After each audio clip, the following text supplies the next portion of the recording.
There are a million reasons why adopting a frugal lifestyle is essential right now. So today I'm sharing my top 10 reasons why frugality is important, and stay tuned to the end for why frugality actually will make you rich. Welcome to Modern Frugality. My name is Jen. I am a personal finance writer and amateur YouTuber here to help you better steward all of your resources and build a financial future that you are proud of. If you are a subscriber, thanks so much for stopping by. If this is what you want more of, hit that like button, that thumbs up at the bottom of the screen, and I will keep making more videos for you. If you are not a subscriber and you want more videos about saving money, spending smarter, and paying off debt, then hit that subscribe button at the bottom right-hand corner, and you can hit the like button too, and I'll know to keep making more videos on this topic in particular. Today I'm talking about why living a frugal lifestyle is so important. Frugality isn't a means to an end. It's meant to be sustainable, a lifestyle that lets you live richly and actually live richly with a lot of money too. It's not about being miserly and driving a 97 Toyota. It's about living with all of the things that you really value and none of the things that you don't. And that is a lifestyle I am all about because I love lattes. I value lattes. And these are just 10 reasons I love it. There are literally a million reasons, but I'm going to share the 10 I think are most relevant that might attract you to having this frugal lifestyle long term. First, we have to define frugality so you know what I'm talking about. Merriam-Webster defines it as the economical stewardship of material resources. I read a definition once that said it's being a good steward of your resources. So that's what I say frugality is. It's being a good steward of all of your resources. Essentially, frugality strips away all the noise and the clutter, and what remains is what makes your life full. The first reason why frugality is so important is that frugality allows you to live the life that's important to you, not the life that's important to other people. Ever find it hard to say no when a family member asks you for something, or when a friend wants to do something that you're just not that into? And so you do it anyway, and it costs you money. That's money you'll never get back, and that's time you'll never get back. Frugal people don't struggle with that. Frugal people have this uncanny, magical ability to say no. Using the word no ensures that you have the ability to say yes to more of the things that matter to you.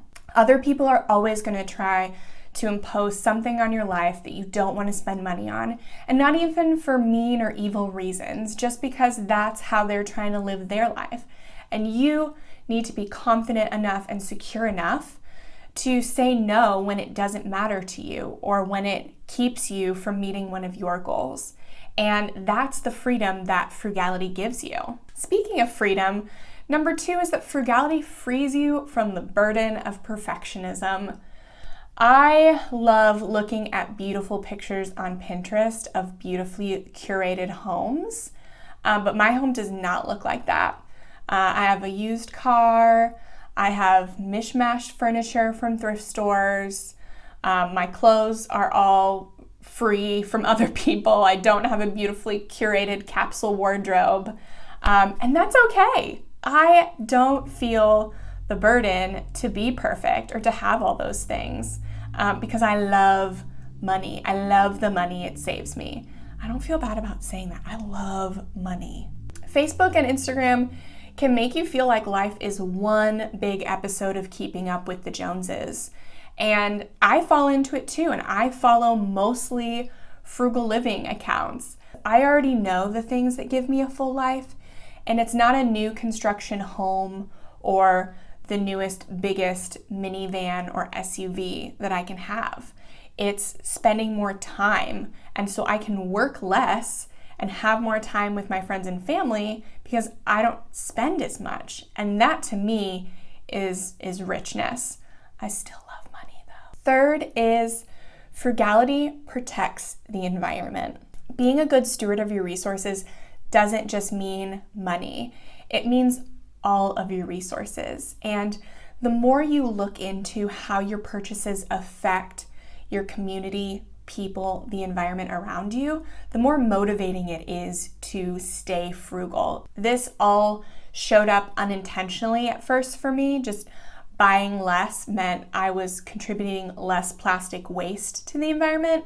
And as I became more intentional and learned more about it, then I was able to make choices that may be more expensive, but are more helpful to the environment because I spend less in other places, so I can afford to spend more in these helpful places. Fourth is that frugality challenges your limiting mindset. I used to assume that if I needed something, I just went to the store and bought it, or I would never be able to afford things like big vacations or a second home, so I might as well spend my money on small things like lattes and planners. If you've seen my other videos, you know how I feel about planners. And I also believed that I would just be lower middle class my whole life, stay in debt. All my other friends did.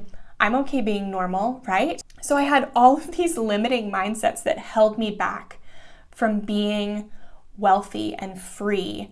And frugality changed that for me. The more money I was able to save in my emergency fund and in retirement reminded me that, hey, maybe I don't have to live the way my parents lived or the way my friends lived. And being frugal allowed us to pay off $78,000 of debt. And that in itself was different than everybody else around me was doing. So it started small and challenging these little mindsets that I had. And then it worked up to changing the entire way I think about money and living. And that's what frugality did for me. And it can do the same for your limiting mindsets, whatever they might be. 5 is that frugality also alleviates the day-to-day stresses about money. I have a love-hate relationship with budgeting.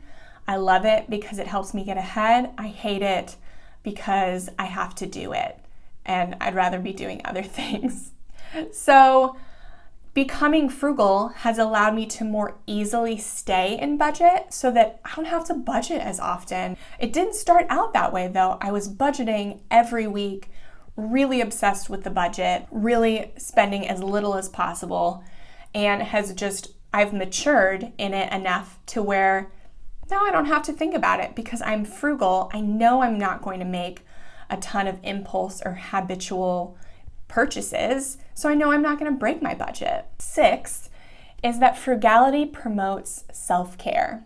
So a lot of people think self-care is yoga and massages and spa days, and while I do cherish the one massage I treat myself to every year, the most effective self-care is free. I would feel guilty every time I took time for myself because I would feel like I should be doing a side hustle to pay off debt. And I could never give myself self-care because I felt so guilty. But I don't feel that way anymore because I'm debt-free, I have an emergency fund, so I can take that guilt-free time for self-care. So whatever it is for you, think about the things in your day-to-day life that really sustain your self-care, maybe not just baths and aromatherapy, but things that set up your environment for self-care. And think about how frugality can help you maintain those things more easily. 7 is that frugality gives your brain a break. We don't think about how hard we work our brains every day. We're making decisions from the minute we get up to the minute we go to bed. And by the end of the day, our brains are kaput. Like, have you ever tried to do a diet and by 4 p.m. you're like, I need a cookie. Yeah, that sounds about right. That's how our brains work. By 4 p.m. we've made so many decisions that we've got decision fatigue. And any decisions we make after that are pretty much mindless. We're just on autopilot the rest of the day. Well, Frugality cuts down on the number of choices you have to make. So if you're at a thrift store and you're trying to find a shirt, you have like a blue shirt, you have this shirt or this shirt that fits you. Pick one of the two, not at Kohl's where you've got like rows and rows of blue shirts and you're like, oh God, which one? And then you have analysis paralysis and you don't get anything you need. Frugality cuts down on the choices. It allows you to get the things you need so that down the road, later in the day, you can make better decisions through like 6 or 7 p.m. 8 is that frugality allows you to be more generous. We have to be the change we want to see in our communities. If this year has taught us anything, it's that if you're relying on the government to save you, you'll end up a day late and $1 short on all your bills. We have to be willing to accept help from other people and be able to provide it. And that is what frugality does. It allows you to open yourself up to help from other people in your frugal community through things like buy nothing groups, time banks, local swaps in your neighborhood. It also allows you to be the help that other people need. So having more money to give to food banks, to individual people, to local organizations, you'll actually have the money to donate because those organizations need money. They don't need your canned food. They need your money way more than they need the declutter of your pantry. So make yourself available to be generous, and frugality allows you to do that. 9 is similar, is that frugality cultivates community. It connects you to these buy nothing groups and these time banks and all of these local small groups that are part of the sharing economy. We share the things we need, we pass on the things we're done with.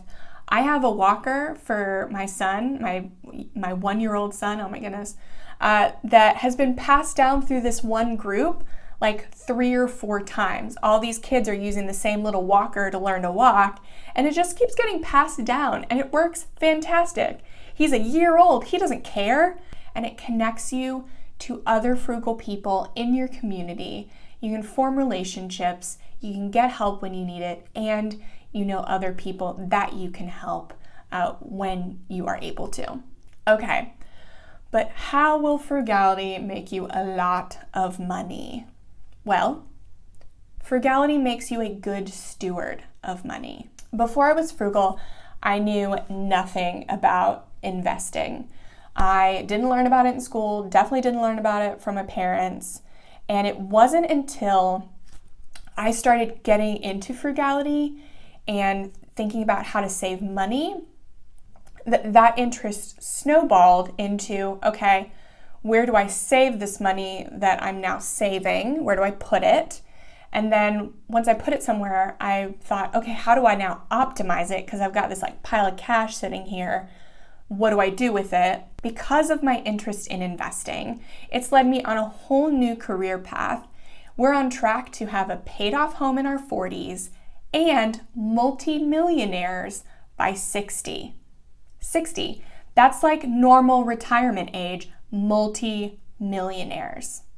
And that's without having 6-figure incomes. We have average incomes.